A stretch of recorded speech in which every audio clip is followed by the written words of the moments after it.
নজর রাখবো মালদার দিকে। সারের কালোবাজারি বন্ধ করতে শুক্রবার বিশেষ অভিযান চালান জেলা ফার্টিলাইজার ও কৃষি দপ্তর।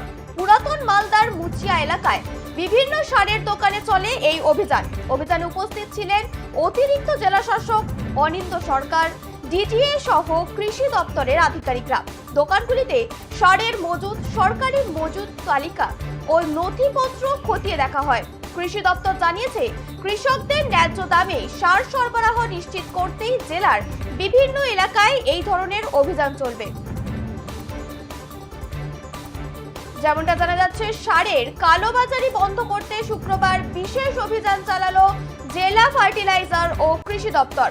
পুরাতন মালদার মুচি এলাকায় বিভিন্ন সারের দোকানে চলে এই অভিযানে উপস্থিত ছিলেন অতিরিক্ত জেলা শাসক অনিন্দ সরকার, ডিটিএ সহ কৃষি দপ্তরের আধিকারিকরা। দোকানগুলিতে সারের মজুদ, সরকারি মূল্য তালিকা ও নথিপত্র খতিয়ে দেখা হয়।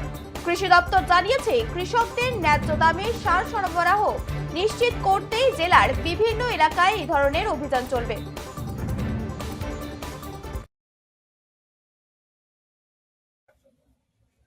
ঠিক আছে, এটা এই জন্যই আমরা কোনো অবস্থাতেই একটা পয়সাও যেন সারের কেউ বেশি দেবেন না।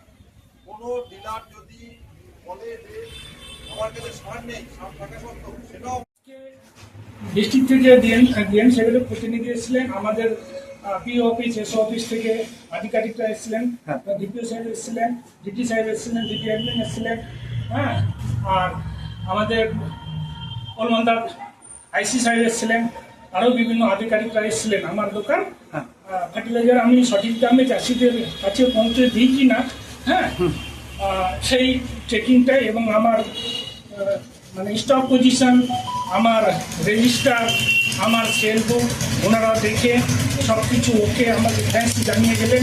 এবং বেশ কিছু চাষিদেরকে ওনারা প্রশ্ন করলেন যে এই দোকানদার সঠিক দামে মাল দেয় কি দেয় না।